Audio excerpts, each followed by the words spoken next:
अस्सलामुअलैकुम। हम उर्दू की चौथी जमात की किताब नरगिस की एक बड़ी मज़ेदार सी नज़म देखने जा रहे हैं जो बहुत मशहूर भी है, जिसका नाम है बरसात। बहुत सी किताबों में मौजूद है, बहुत सारे बच्चे इसको पढ़ते हैं। इस्माइल मीरठी साहब की लिखी हुई है।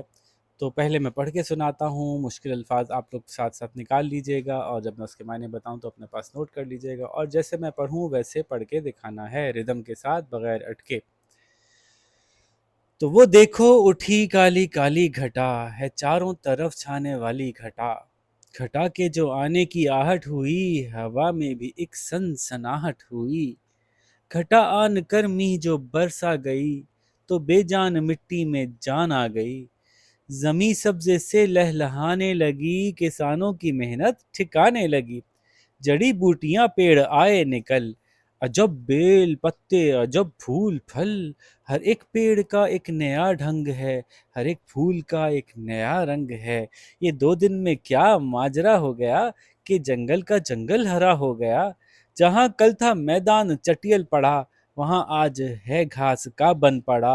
हजारों फुदकने लगे जानवर, निकल आए गोया के मिट्टी के पर। तो जनाब बड़ी मज़ेदार सी है, और इसका ये शेर तो बहुत ही मशहूर है, और लोग मुहावरे में भी अब ये शेर इस्तेमाल करते हैं कि ये 2 दिन में क्या माजरा हो गया। ठीक है जी। तो शुरू करते हैं इसके मायने समझना। कि घटा समझते हैं। घटा कहते हैं जब बादल एक जगह जमा होना शुरू हो जाएं और काले काले से, और हवा थोड़ी सी एक तरफ से, आपको ऐसा लगे कि एक तरफ से चलना शुरू हो गई है हवा, और बादल उसके साथ साथ चलते हुए आ रहे हैं, और वो वाले बादल हैं कि देख के लग रहा है कि अब बारिश होगी। तो वो काली घटा, काले बादल जो बारिश होने से पहले आते हैं। चारों तरफ छाने वाली घटा आ गई, उन्होंने कहा वो देखो।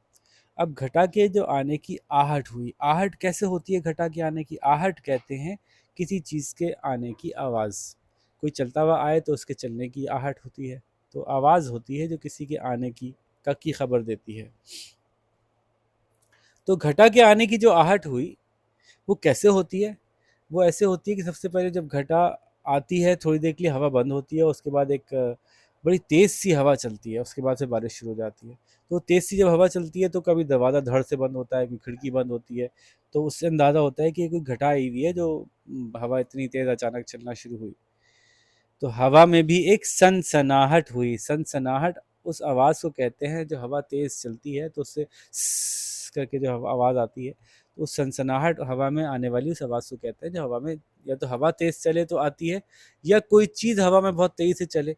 तो जैसे कि आप किसी तिनकों वाली झाड़ू का तिनका निकाल के हवा में तेज़ी से घुमाएं, तो एक आवाज़ आएगी उसके घूमने की। तो वो भी सनसनाहट कहते हैं उसको भी।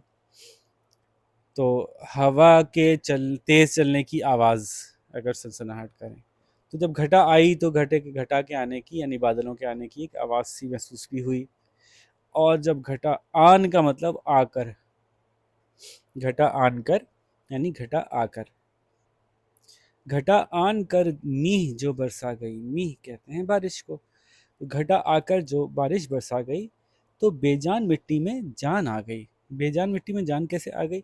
मिट्टी तो खाली पड़ी थी, उसमें कहीं अंदर कुछ बीज बीज होंगे। जब पानी बरसता है तो वो बीज जो है वो पानी से सैराब होकर उसमें से जो है पत्ते निकलना शुरू हो जाते हैं। तो बेजान मिट्टी में गोया जान आ गई, ऐसा ऐसा लगा। बीजों से जो पौधे निकलना शुरू हो गए, तो वो बेजान मिट्टी में जान के मुतरादिफ हो गया। ज़मी सब्ज़े से लहलहाने लगी। सब्ज़ा कहते हैं हरे भरे पत्ते पौधे। लहलहाना मतलब उनका झूमना, इधर से उधर हवा के साथ झूम रहे हैं पत्ते। और किसानों की मेहनत ठिकाने लगी। वो इस तरह से कि बहुत से ऐसे किसान भी होते हैं जिनके खेत ऐसे होते हैं जिसमें पानी पहुंचाने का कोई ज़रिया नहीं होता। वो सिर्फ जो बरसात के मौसम की बारिश होती है उसका इंतज़ार करते हैं। जब वो बारिश होती है तो उनके जो पौधे होते हैं उन तक पानी पहुंचता है। ऐसी फसलों को बारानी फसलें कहते हैं। बारानी।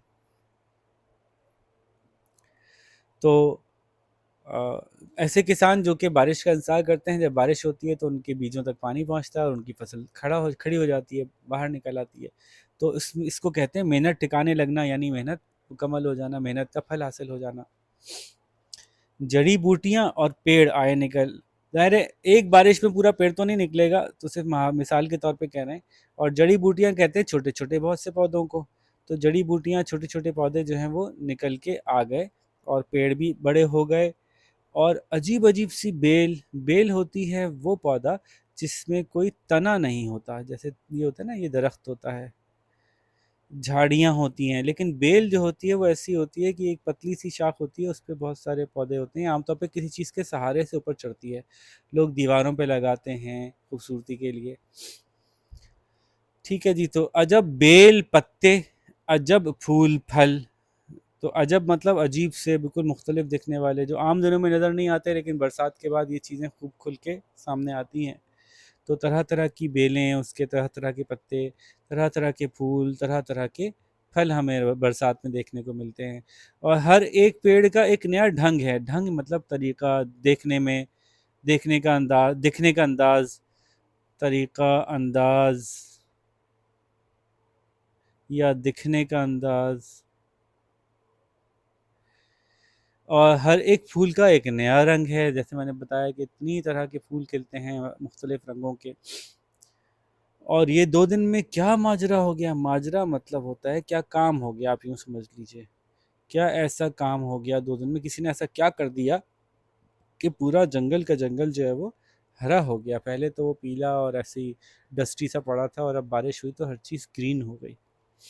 और देखने में ऐसा लगता है जहाँ कल था मैदान चटियल पड़ा, चटियल मैदान कहते हैं एक ऐसा मैदान जो बिल्कुल सीधा हो, जिसमें कोई पेड़ पौधा ना हो।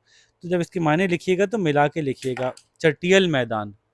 चटियल मैदान किसे कहते हैं? एक ऐसा मैदान जिसमें कोई पेड़ पौधा ना उगा हुआ हो, बिल्कुल सीधा हो, बिल्कुल सीधा हो, उस पर कोई चीज़ ना उगी हुई हो, ना बनी हुई हो।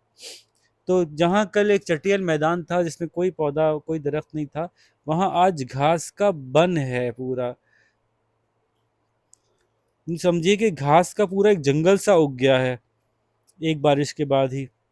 और फिर उसमें तरह तरह के जानवर फुदकने लगे, उछलने लगे, जैसे मेंढक निकल आते हैं और जी टिड्डे आ जाते हैं, पता नहीं क्या क्या चीज़ें निकल आती हैं बरसात में बाहर।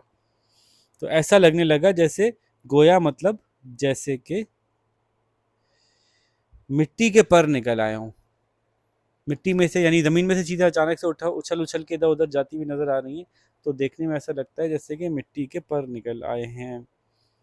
ठीक है बच्चों, अपने आसपास की कुदरत की खूबसूरत चीज़ों को देखकर उनके बारे में शायरी करना, ये दुनिया भर के शायरों के लिए सबसे बड़ी शायरी कहलाती है, सबसे ज़बरदस्त शायरी मानी जाती है कि अपने आसपास की चीज़ों की खूबसूरती को देखते हुए, नेचुरल ब्यूटी को देखते हुए, उसको अपने अच्छे से अच्छे अल्फाज में बयान करना।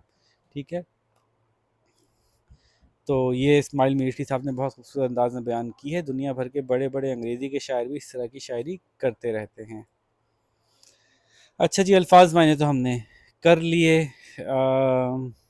ये आप खुद कीजिएगा, ये बहुत आसान होता है। और सवाल जवाब एक नज़र देख लेते हैं। नज़म में मी बरसने यानी बारिश के पहले, बारिश से पहले का मंजर बयान किया है, उसे अपने अल्फाज में लिखिए। चलो भाई, ये तो आप खुद अपने अल्फाज में लिखिए कि पहले काले काले बादल आते हैं और उसके साथ तेज़ हवा आती है, जिसकी वजह से बादल एक तरफ से चलना शुरू होते हैं, जिसको घटा कहते हैं। और फिर वो जहाँ से गुजरते हुए जाते हैं वो काले बादल, वहाँ बारिश बरसाते हुए जाते हैं। तो नज़म में बयान होने वाले बारिश के बाद के मंज़र अपने अल्फाज में लिखिए। यह भी आप खुद करेंगे कि जब बारिश हो चुकी होती है तो सबसे पहली बात तो ये कि हर चीज़ धुल जाती है, साफ़ सुथरी हो जाती है। जो हरा होता है, चूँकि उस पे पहले डस्ट पड़ी थी, तो जो हरा होता है पहले से ज़्यादा हरा दिखने लगता है, जो लाल होता है वो पहले से ज़्यादा लाल दिखने लगता है, क्योंकि चीज़ें साफ़ सुथरी हो जाती हैं। और फिर नए नए तरह तरह के पत्ते, बेल, बूटे जो हैं वो निकल आते हैं। बहुत से छोटे छोटे कीड़े मकोड़े जानवर भी बरसात के बाद बाहर आते हैं और खुशियाँ मनाते हैं। आप जहाँ रहते हैं वहाँ बरसात का मौसम किन महीनों में आता है? हम जहाँ रहते हैं वहाँ बरसात का मौसम जुलाई अगस्त में आता है। नज़म से हम आवाज़ अल्फाज चुन के लिखिए, काफिया कहलाते हैं ना।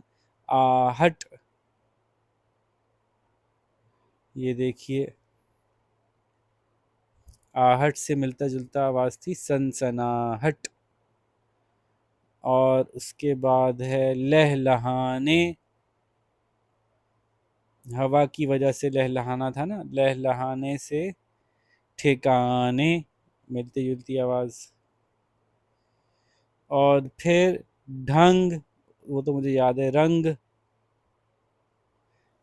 दिए गए बेतरतीब अशार को नज़म की तरतीब के मुताबिक लिखिए। ये मैंने सही कर दिया था, तो आप इसी हिसाब से ख़ुद भी कीजिएगा कि पहले कौन सा शेर आएगा, फिर कौन सा शेर आएगा और फिर कौन सा शेर आएगा। ठीक है बच्चों, यूँ ही हमने पूरी नज़म देखी, बहुत मज़ेदार सी और अच्छी नज़म थी। आप भी इसको जल्दी से मुकम्मल कीजिए। अपना ख्याल रखिए। अल्लाह हाफ़िज़।